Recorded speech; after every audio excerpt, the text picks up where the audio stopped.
Hello rafiki, mambo vipi? Mimi naitwa Emmanuel Akio, rafiki yako hapa kwenye social media na pia ni mwalimu na mwandishi wa kitabu cha Badilisho la Mtazamo, na sasa hivi niko nafanya kazi kitabu kingine cha tabia, na ni kitabu ambacho kitakuwa na impact kubwa kwa watu wengi kitakapokamilika. Pia mimi ni mjasiriamali, ninajishughulisha na mambo mbalimbali. Pia nafanya training na coaching, nafanya pia business consultants. Background yangu, nimesoma masomo ya biashara na nimefanya kazi kwenye makampuni mbalimbali. Makampuni ya biashara, nimeuza biashara za mafuta, nimeuza makaratasi, tumeanzisha shule, nimeshiriki kwenye kuanzisha shule, nimeshiriki kwenye kampuni za solar, renewable energies. Nimejishughulisha na mambo mbalimbali katika kipindi cha miaka zaidi ya 15 iliyopita. Na muda umefika ambao I have decided to follow my calling, and my calling is to teach, to educate, to help others people wake up. And I always believe you can't make someone happy without yourself being happy, or you cannot hurt someone without hurting yourself. So this is a journey of two, you and me, all of us together, to improve maisha yetu kuwa bora zaidi na kuweza kujaribu kujua fursa mbalimbali ama maeneo mbalimbali, mbinu mbalimbali na njia mbalimbali za kuweza kufanikiwa katika maisha. Yes, this is my first video here officially. I could say this is a very important day to me.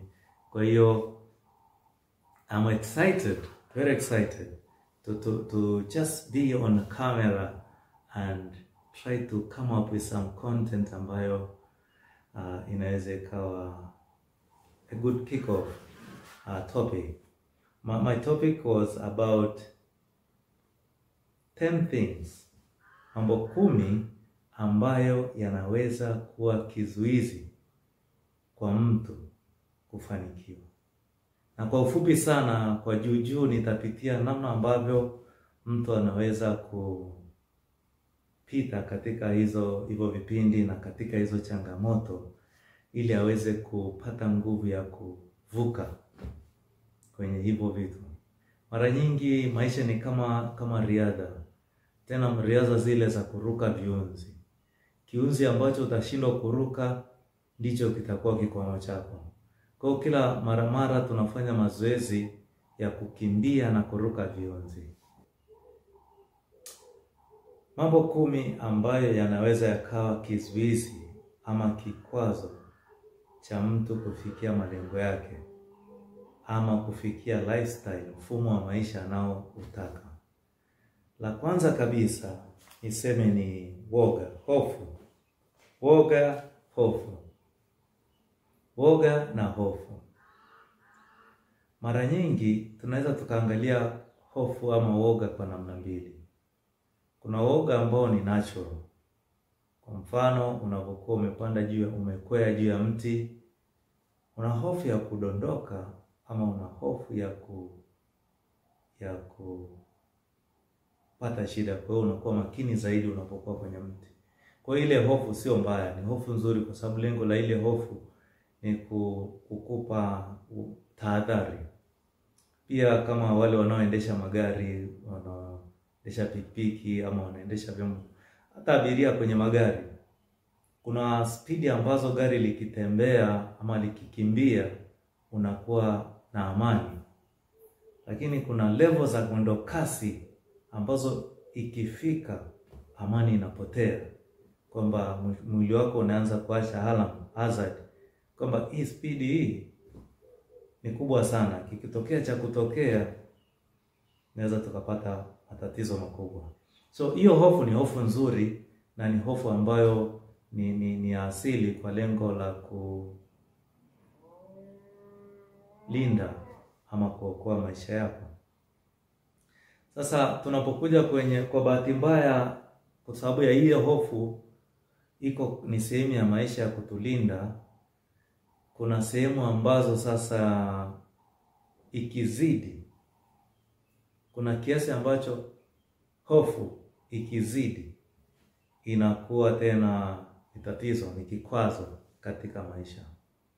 Na hofu ambayo imekuwa ni changamoto kwa watu wengi ni hofu ambayo inatokana na sio kwa sababu ya kujilinda ama kutake tahadhari, lakini sana sana ni hofu ambayo imefocus kwenye kuona kitu kama ni hatari, hakifai, na kuona ni jambo baya kufanya.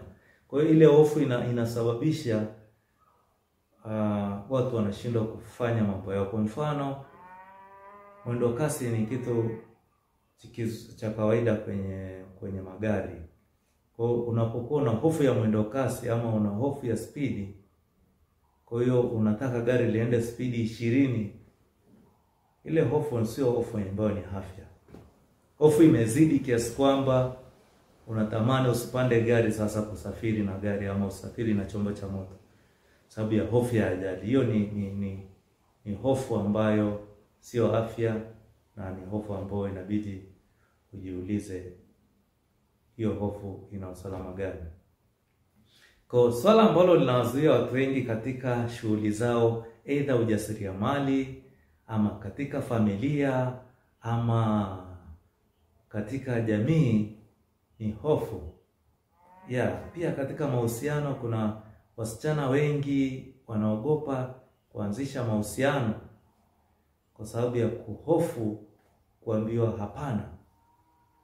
Ama wanaume, vijana, rijali kabisa na afya zake, lakini anaogopa kutongoza, anaogopa kujenga mahusiano na msichana mzuri mlimwende. Hiyo hofu tena ni hofu ambayo sio nzuri. So katika topiki zetu tutakazokuwa tunajifunza huko siku za mbeleni, ni namna gani ya kuiweza kuishinda hofu na kuweza kupunguza hofu ambayo inazuia maendeleo yako, na kupalilia hofu ambayo inasaidia kupalilia maendeleo yako. So kwa ujumla, hofu kama hofu sio kitu kibaya.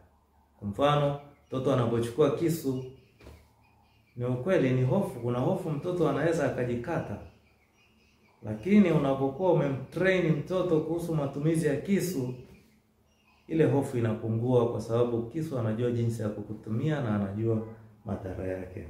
So keep on tuning on my channel, we will discuss more about this. Tutajadili sana kuhusu ile. Mimi napenda kutumia lugha mbili, nachanganya Kiingereza na Kiswahili kwa sababu followers wangu wengi wanajua Kiingereza na wengine wanajua Kiswahili. Kwa hiyo tunachanganya maudhui ya Kiingereza na Kiswahili. Mtania radhi kwa wale ambao Kiingereza labda kijakaa vizuri, lakini sehemu kubwa ya mafunzo yatakuwa ni kwa Kiswahili kwa sababu ni lugha yetu ya taifa na ni lugha ya Afrika Mashariki, na pia ni lugha ambayo imekubalika kufanyika kwenye mikutano ya kimataifa kipekee Jumuiya ya Afrika.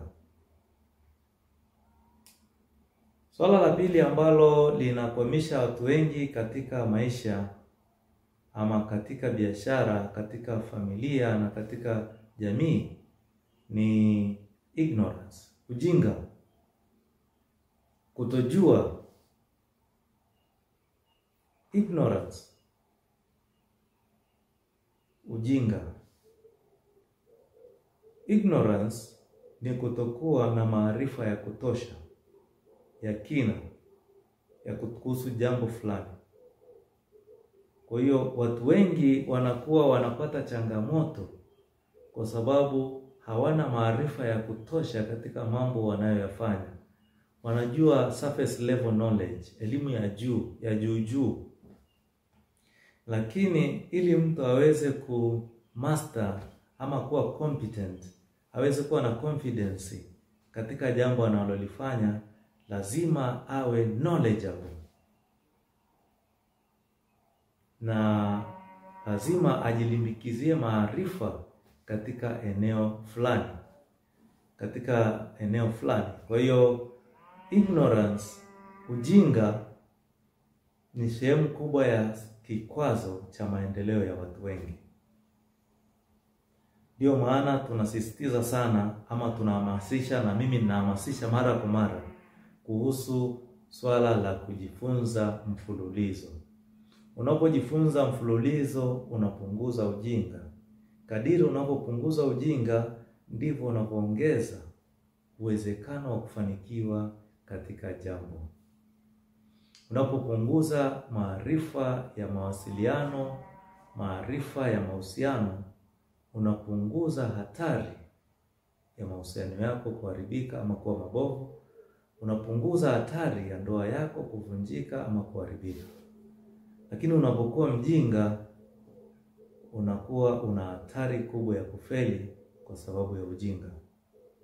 Kwa hiyo ignorance ni sababu nyingine inayosababisha watu wengi wanafeli au wanakwama katika mambo mbalimbali.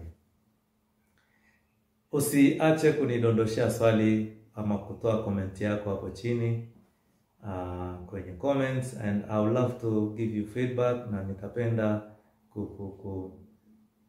kushare na wewe na katika kuniambia nini unataka ama nini kimekugusa. I would love to hear from you. Sababu ya tatu ambayo inachangia watu wengi kukwama ama kufeli ama kutofikia malengo yao ama kutofikia uwezo wao wa juu kabisa katika maisha ni tabia ambazo wameshazijenga. Ama kuna tabia ambazo wamezijenga, kuna mfumo wa maisha ama ruwaza ambazo zinakuwa zimejijenga. So mara nyingi mwanadamu ametengenezwa kwa njia ya kujenga habits. Kwa hiyo kila mwanadamu ana set of habits ambazo ndizo zinaform maisha yake. Na hizi habits zinakuwa zinajengwa na taasisi mbalimbali utotoni, zingine zinajengwa utu uzimani, lakini kuna set of habits ambazo kila mtu anazo. Na hizi habits kama sio nzuri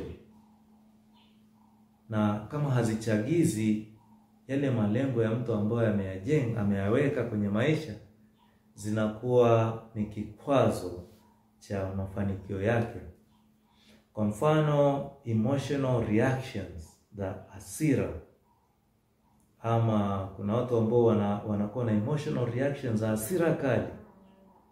Kila jambo linapotokea, badala ya kukaa chini na kuwaza na kutafakari, anareact, anakuwa mkali.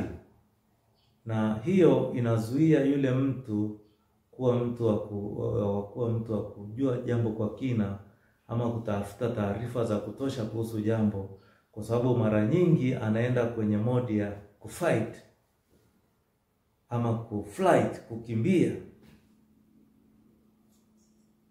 ama fear. Kwa hiyo kuna jambo ambalo ni unakuangalia kwenye habits. Kwa mfano habit hiyo nyingine, habits kama za kunywa pombe kupita kiasi,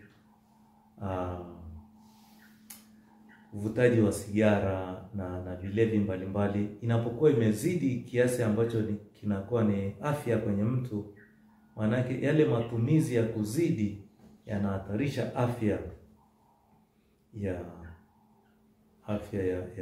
ya mtumiaji, na zile habits zinakuwa ni kinyume na afya endelevu, afya bora ya ujanani na uzee, inakuwa ni kinyume na productivity, uzalishaji, na hatarisha uzalishaji wa mtu. Pia habits kama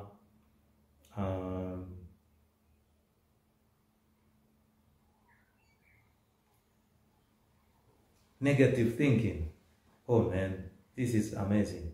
Negative thinking. Kuna watu ambao kila jambo wanapolifikiria mara nyingi wanaenda kwenye negative thinking badala ya kufikiria in the positive thinking. Kitu chochote kipya wanaenda kwenye kuattack, wanaenda kwenye negative thinking. Mtu mpya yote unapokuja wanakimbilia kwenye negative branding, negative thinking about yule mtu.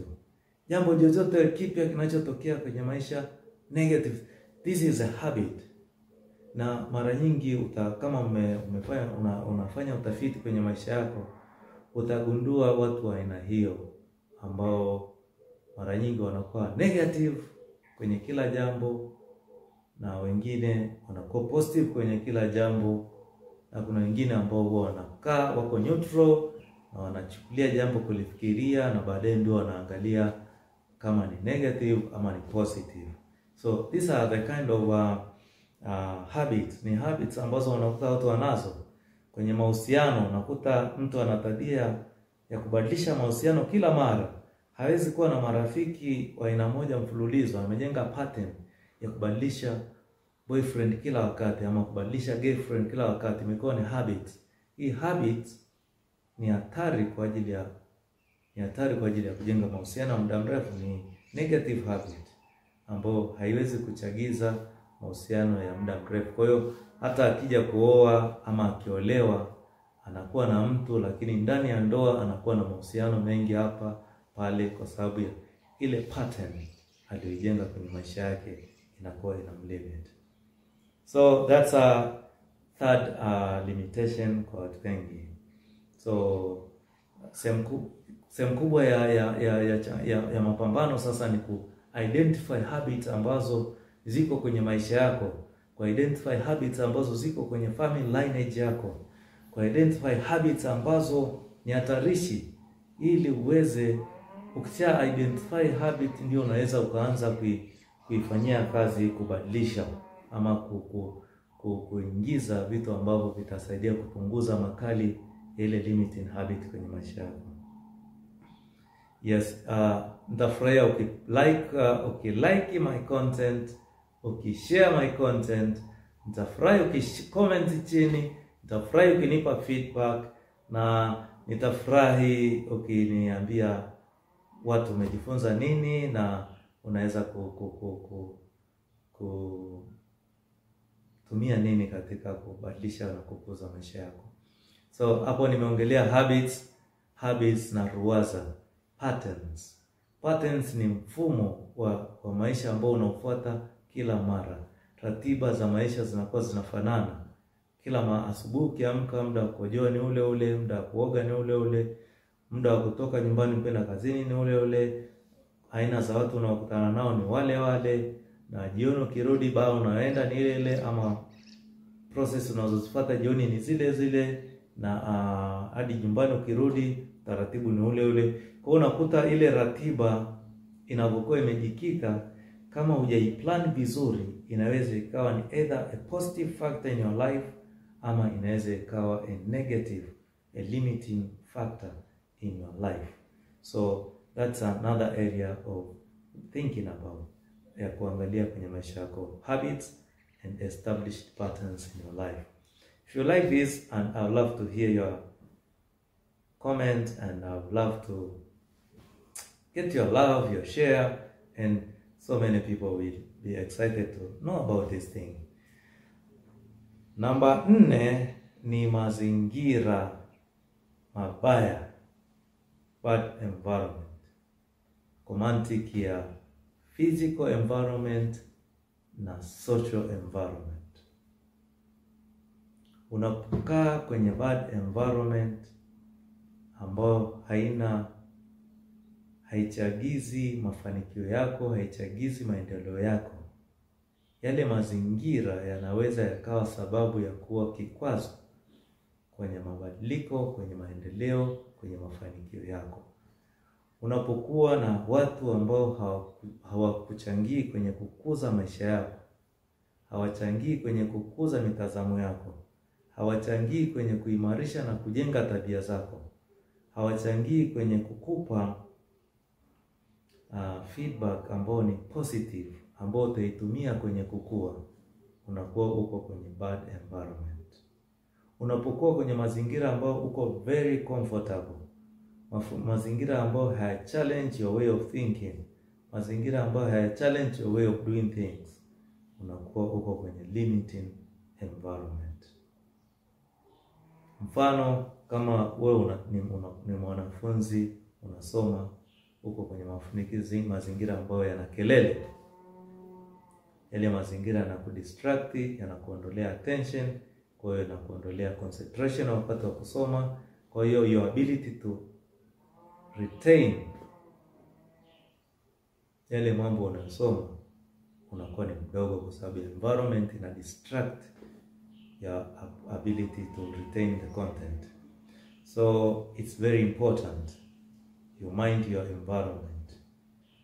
Uko na marafiki ambao wanakupeleka kwenye starehe zaidi na sio kwenye kufanya biashara, sio kwenye kuwekeza, sio kwenye kujenga afya yako, sio kwenye kuimarisha maisha yako, yale mazingira yanakupeleka, yanakuwa ni mzigo kwenye mafanikio yako. Kama unavyosema, life is a choice. We have to make choices every day. You have to make choices every now and then. What you choose is what you get. Unachochagua ndicho unachopata.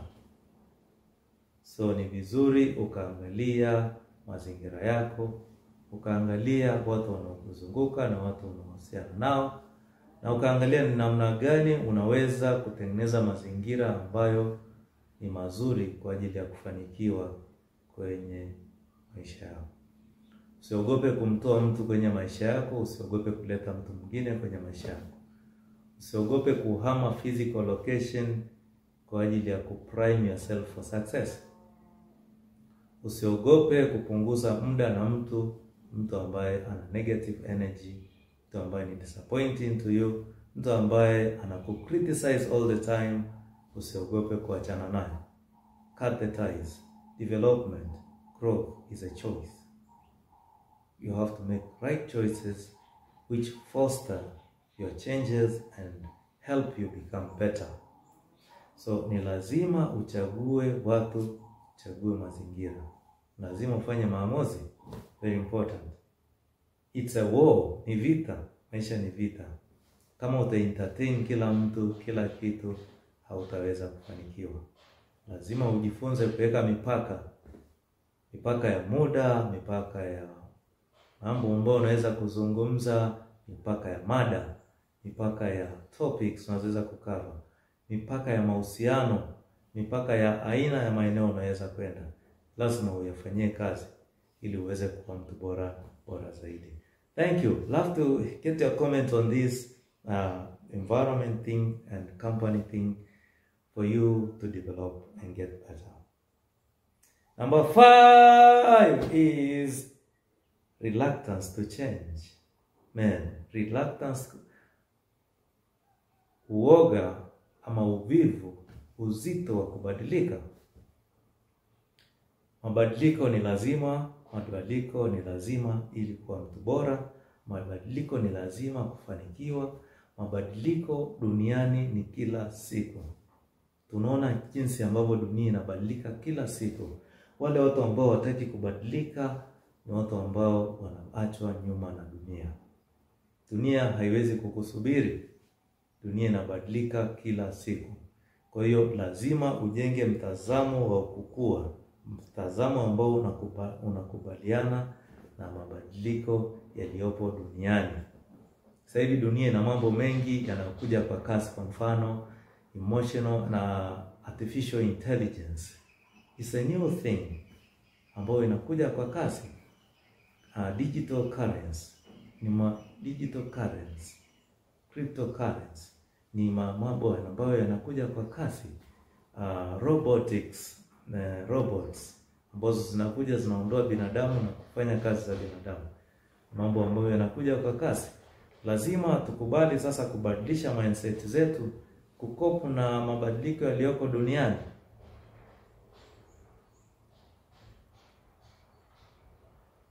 Hayo ni mambo ya mabadiliko ya dunia. Lakini kuna mabadiliko yanayokuja na wewe mwenyewe. Kwamba kuna mabadiliko yanakuja na kubadilisha umri wako unapobadilika.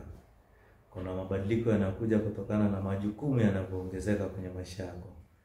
Kuna mabadiliko yanayokuja kutokana na matamanio yako na malengo yako. Unapoweka malengo makubwa, ujue kwamba na mahitaji yako yanakuwa ni makubwa. Kwa lazima ujue level of your goals require another level of activity in your life. Kwa hiyo ni namna gani unaweza kuaccommodate mabadiliko. Kwa hiyo watu wengi wanafeli kufikia malengo yao kwa sababu hawataki kubadilika. Ni wazito kubadilika, ama kasi yao ya kubadilika ni ndogo. Nilisoma story ya bilionea mmoja ambaye aliulizwa kwa nini amefanikiwa sana. Akasema siri ya mafanikio yake ni ku-embrace changes kwa haraka. Wakati amesha analyze mabadiliko na anakubaliana na mabadiliko, anafanya haraka kuadopt yale mabadiliko katika biashara zake. Kwa hiyo wakati wenzake wanakaa wanafikiria kuchukua prolong, wanaongeza muda mrefu wa kufikiria kuadopt mabadiliko, yeye anakuwa tayari ameimplement. Wakati wao wanaanza, yeye yuko kwenye phase 2 ya kurekebisha yale aliyojifunza kutokana na changes facts alizokutana nazo ama challenges alizokutana nazo. Kwa hiyo wakati wao wanafikiria kuchange, yeye ana change mara ya pili, yuko a step ahead of others. That is how changing fast will give you an advantage in life. Number 6 ni identity. Oh my goodness. Identity.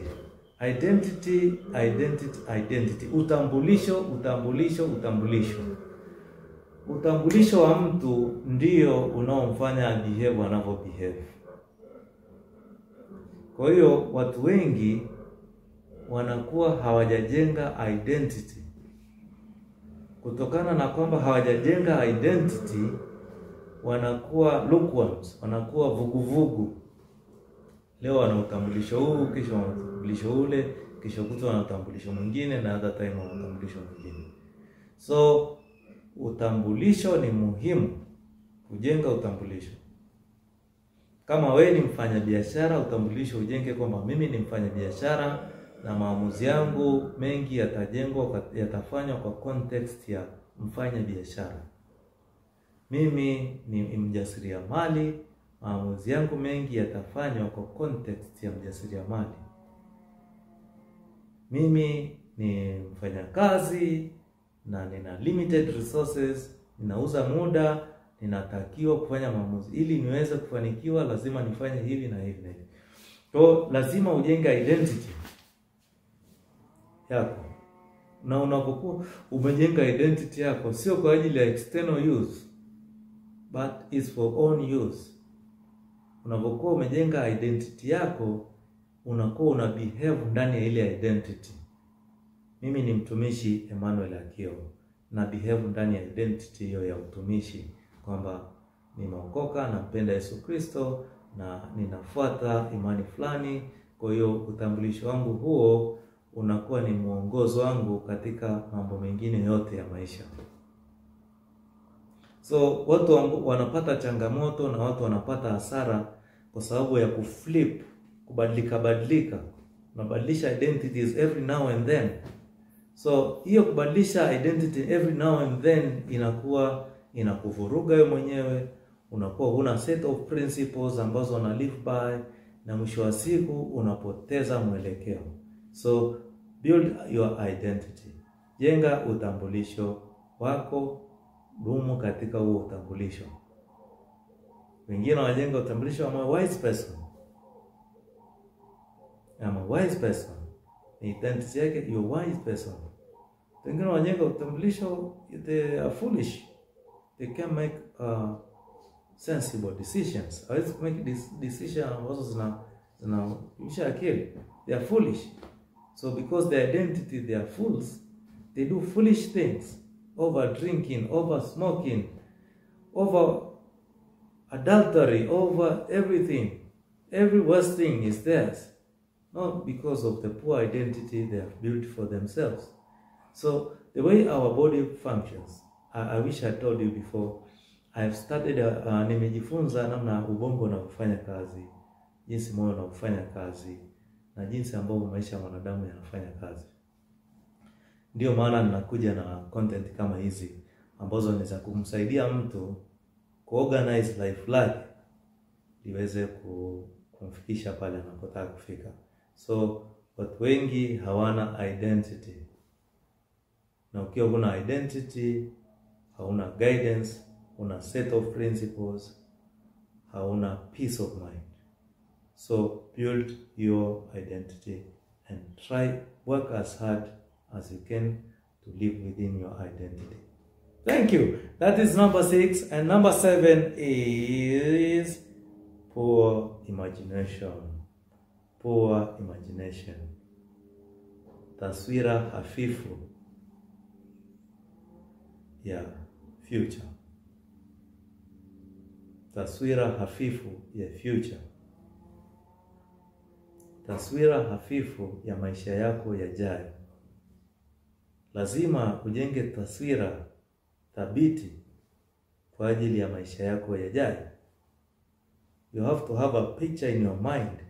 Who are you in the next 10 years, 20 years, 30 years? So this vision or this image will guide your current activities. Sio, unanielewa? Taswira. Lazima ujenge taswira ya vitu mbalimbali unavyotaka kuwa navyo. Mali, familia, kiasi cha pesa, afya. Unataka uwe na afya namna gani? Unataka uwe na relationships namna gani? Unataka, if you want to have a happy life, imagine yourself smiling, laughing in the future. You prime your future now. So many people, they don't have this kind of tool, which is like something that is directing their future, their life. Their future is blank. Their image about their future is blank. So build your future image. What type of car you want to have, what type of house you want to have, what type of a woman, what kind of a husband, what type of life do you want to have? You reflect on that, you meditate on that, and this becomes your driving force to the future. You see your future before you get there. Unaona future yako kabla ya kufika kule. And this inaleta hope, inaleta faith. And you love yourself because you know where you're going. So 90% of people, they don't have the image. They don't have vision for their future. So this is a limiting factor to many people. It's hard. You have not been trained to do this. And that's why I'm here trying to bring it into your attention. You have to learn to do it. And you have to do it until you master the art of imagining your future. You help your mind build your future self. So when you close your eyes, you see everything about your future. And you work hard to achieve it. So that is number 7. Poor imagination, vision of future. Lack of future vision. It's very important to build your imagination about your future. Number 8. Giving up when things are getting hard. Giving up when things are hard. You don't have muscles. You don't have muscles to hold on when things are hard. You don't have muscles to hold on when tribulations, when challenges, when difficulties come your way. I'm talking to you, my sister. I'm talking to you, my brother. I'm talking to you in love. And I want you to develop those skills. I want you to be able to hold on when things are hard. to hold on, to cross over your life to easy moments. You have to know life has difficult times and hard times. When you are starting a business, when you are starting a new relationship, you have to know that things will go down fast. Mambo yatakuwa magumu kwanza unapoanza biashara, mambo yatakuwa magumu kwanza wakati unapoanza mahusiano mapya, mambo yatakuwa magumu pia utakapoanza kazi mpya, mambo yatakuwa magumu mwanzoni wakati unapopata promotion. So lazima ujipe moyo, ujue kwamba kung'ang'ana wakati unaanza jambo sio swala la kawaida. Kung'ang'ana kwa muda mrefu, kushikilia kwa muda mrefu ni moja ya kitu ambacho watu wengi wanashindwa. Probably unatakiwa ung'ang'ane miaka 3 ili ufurahie maisha yako yaliyobaki. Probably unatakiwa ung'ang'ane miaka 5 ili utoboe. Unang'ang'ana miaka 3, mibaki 2 utoboe, umekosa ujasiri, umekosa nguvu, umekosa nia, umeishiwa nguvu. Niko hapa kukuambia hiyo ndiyo sababu iliyopelekea watu wengi kufeli katika mambo yao. Iwe biashara, iwe elimu, iwe ndoa na familia, iwe kupata utajiri na kujenga utajiri, uwe katika kuwekeza. Mambo yangekuwa yanawezekana tu kufanya wakati mambo ni marahisi, kila mtu angekuwa successful. Lakini difficult times, nyakati ngumu ndizo zinazotofautisha watu waliofanikiwa na watu ambao hawakufanikiwa. Nyakati ngumu ndizo zinazotofautisha watu wenye furaha na watu wasiokuwa na furaha. Watu wasiokuwa na furaha ni watu ambao walishindwa kung'ang'ana mpaka mwisho.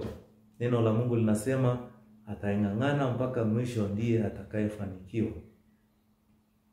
Unaambiwa kubishe hodi, ugonge, knock, tafuta. Sasa watu wanabisha hodi tu, hataki kugonga mlango, hataki kutafuta. Na process ya vitu vingi kufanya ili kufanikiwa. Utatakiwa wakati mwingine kuomba msaada. Usiache. Unatakiwa wakati mwingine kupumzika kidogo ili nguvu zirudi. Unatakiwa wakati mwingine kubadilisha mbinu, lakini sio kuacha. Usiache. It's not easy. Sio rahisi, lakini nakuambia usiache. Kwa sababu future yako inategemea kung'ang'ana kwako. Thank you for listening. Thank you for tuning into this channel. Thank you for being my follower. Thank you for being my friend. And I know we are learning together. These are the things I've learned out of experience, out of many ventures I've started, and I've learned through fire. And now this is time to reflect, some to share with my friends, my young brothers, my young sisters, because I want to help many people build the capacity. This is why hii ya kukata tamaa na kuacha mambo yanapokuwa magumu ndio imepelekea nchi yetu na nchi nyingi za Afrika hatuna wajasiriamali wengi waliofanikiwa. Sababu watu wengi ni teketeke, laini, hawezi kukomaa na kuvumilia. So na kuhamasisha wewe ambaye unafanya biashara, wewe ambaye umeanzisha ujasiriamali wako, wewe ambaye umeanzisha ndoa inasuasua, inasumbua, wewe ambaye una pisi ambayo unaifuatilia, usikate tamaa. Wewe ambaye unamwomba Mungu akufungulie jambo fulani, usikate tamaa. Ng'ang'ana. Don't give up. You will thank me.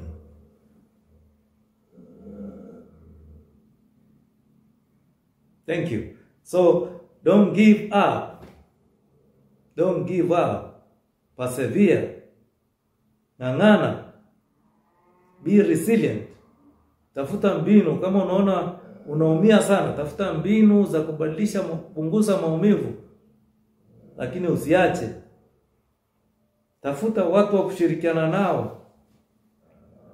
lakini usiache. Kwa sababu sasa ukiacha unapoteza uliojifunza, unapoteza uliokusanya kama ujuzi na maarifa. Don't give up. Fight. I'm telling you as a brother, telling you, fight. Keep on a good fight. You will make it. This is time to persevere. This is time to hold on. This is time to fight until you break through. It is not time to change your mind. It is not time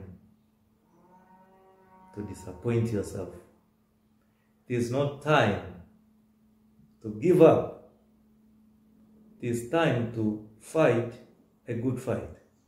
Fight until you get results you desired. Hope I trust. Tell me what you feel about this. Niambie unachofikiria kuhusu hii ya kugive up. Niambie nini kinachopelekea kugive up. Kwa nini umekata tamaa? Ama nini kinachokufanya ukate tamaa? Then we will share more in the chat, or I prepare another content to address this. Number 9 is low confidence. Low self-esteem. This is a challenge to many people. Hii ni challenge kwa watu wengi. Kutojiamini, kutojithamini, kujiona hawastahiki.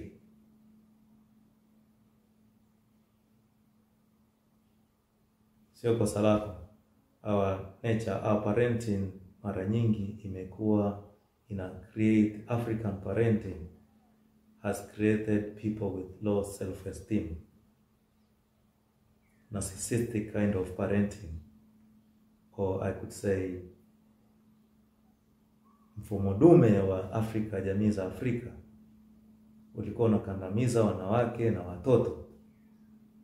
Kwa hiyo watoto, vijana wengi na watoto wengi, sasa hivi ni wazee wengi, hawakujenga self confidence. Hata viongozi wetu wengi hawana self confidence. Sababu it is a skill. High self esteem. You have to value yourself highly. Don't ever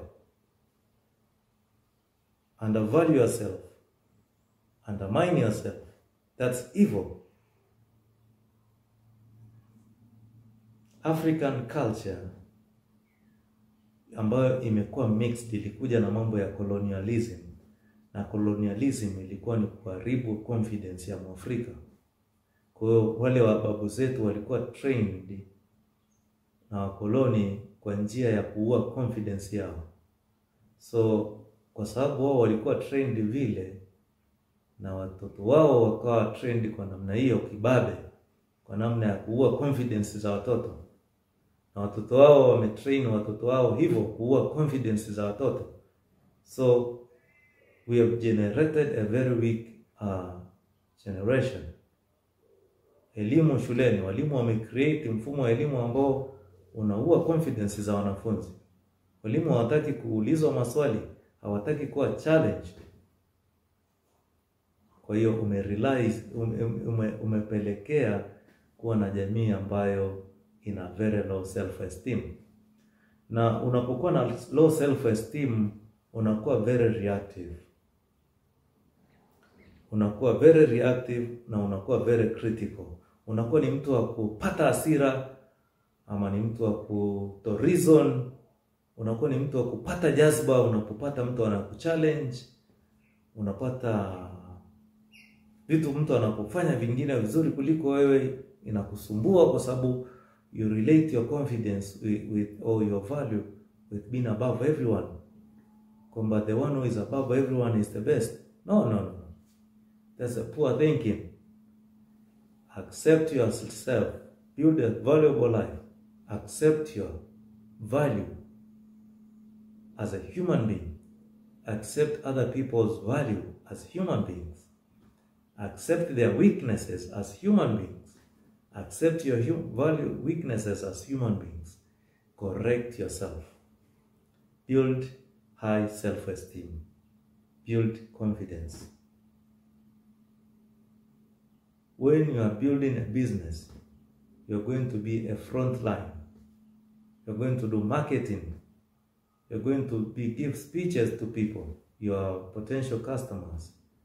Unaenda kutoa presentation kwa wateja wako, unaenda kutoa presentation kwa wageni, unatoa presentation kama hivi kwenye mitandao ya kijamii bila kuwa na high self esteem, bila kuwa na self confidence, utatengeneza vitu vya ajabu.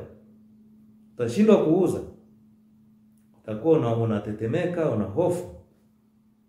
So this is an area which many people have failed. Ni eneo ambalo limefelisha watu wengi. Hawataki kuanzisha makampuni kwa sababu hawajiamini, kwa sababu hawastahili, kwa sababu hawastahiki, kwa sababu wanaogopa kufanya mambo ambayo yanakuja na responsibility. Low self-esteem has resulted to poor leaders. Low self-esteem imepelekea kuwa na viongozi dhaifu. Viongozi wasiojiamini wametokana na huo kuwa na low self-esteem. So this is an area of working out in your life. This is an area of improving in your life. This is an area of building. You fix yourself, and when you open yourself, you remove all this wrong training that has been infused in your mind, and you insert the truth. And out of that truth, when you behave out of that truth, you become very valuable. You become confident, and you tackle your daily life issues confidently. So this is number 9. Low self-esteem is one of the reasons which has limited many people from achieving their potential, from achieving your goals. Many people have skills, but skills enough does not suffice. You need to have skills, and you have to have confidence. Leaders have to be confident. How do you lead without confidence? You have to trust in yourself. You have to believe in yourself. You have to give yourself courage so that those people you're working with, your teammates, people who are behind you, following you, they become very strong. I hope you've heard a quote by, I think, Alexander the Great. It is easier an army of lions led by a sheep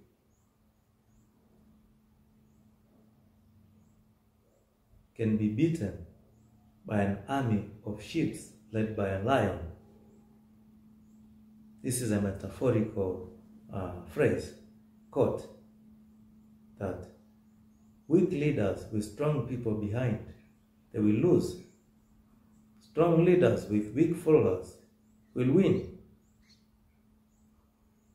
So develop yourself to be a lion or a lioness. Finally, friends and brothers and sisters, let me talk about the last one which I have on my list: lack of faith. Lack of faith.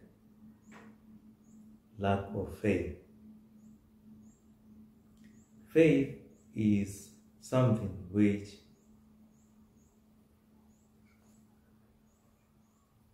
I could say this is most of the trickiest thing to discuss here tonight, this time.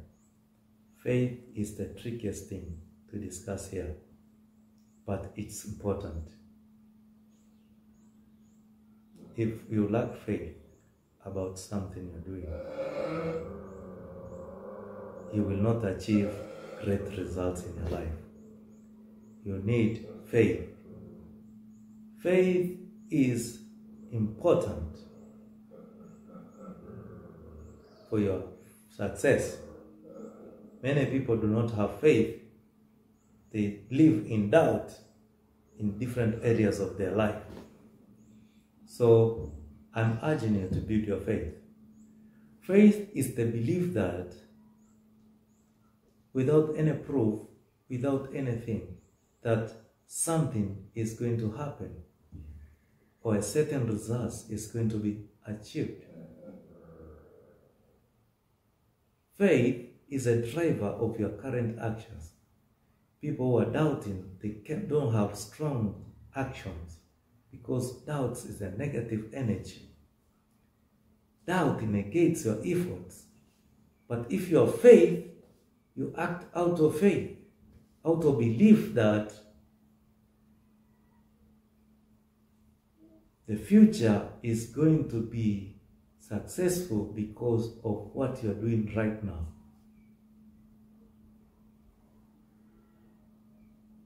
So if you think your actions are lousy and not very strong, you have to know that your faith is weak. So many people have failed to achieve their life potentials kwa sababu hawana faith ya kutosha. Kwangu leo ninahamasisha, ninakuita kakaangu na dada yangu, my follower, my friend, work on your area of faith. Africa inahitaji faith, watu ambao ni wana faith, strong faith, watu ambao wana courage about their visions, about their dreams. It's time for us, Africa, to wake up. Our African problems are not anymore to be blamed on the whites or the Americans or the Europeans or the Russians. We are at the point where our problems can be solved by our own homemade initiatives. It is time for us to build our own faith, to believe in ourselves, to believe in our actions, to think clearly about our actions, to think clearly about our visions, and have faith in those ideals and work hard to realize them. Work hard to manifest them. Thank you, brother, again for listening to me, and I really appreciate and honor you for giving your time to me and considering my video today, and hope you will visit my YouTube channel where I will put this video for more reference. For more reference, you have to learn about these things. One thing about all these things are things which one can work out of them.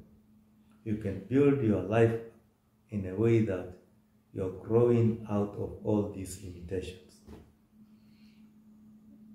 Because of some of these factors, some things like, I could just give you a bonus, some things like procrastination, kugairisha mambo kunakuja kutokana na baadhi ya hizi vitu nilivyovitaja hapa, kwamba unaona you're not ready enough, you're not prepared enough, you're moving forward your goal every day, you're moving your goalpost.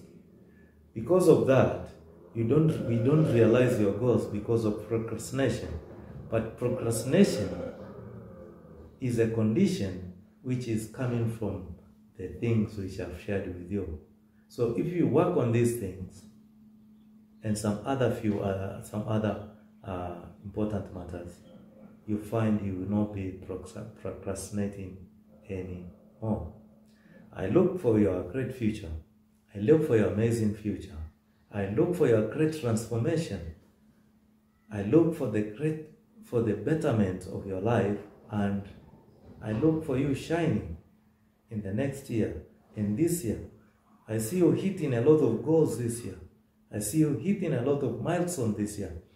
I see you becoming the lion or the lioness I wish you to become end of this year and next year. I wish you to be a great person. When I say a great person, I don't mean like a president or a queen, or I don't mean like a minister. I mean someone who has self-control of his life, someone who is in charge of his destiny, someone who has control of his life, someone who is taking care of what is in his control. I see you becoming a great champion. I see you becoming an amazing lion, an amazing lioness, powerful one. Do you know an elephant, 7-ton elephant, runs away from a lion? Imagine, a lion which is not even a ton, about 300 kilos, half a ton. And the elephant, 7-ton, but elephant is scared of a lion. That is what I want you to be. Scary, like a lion. And you will be. Stay tuned. Keep following my channel. Give this video a like. Share it with your friends. And I love you. I bless you. Cheers.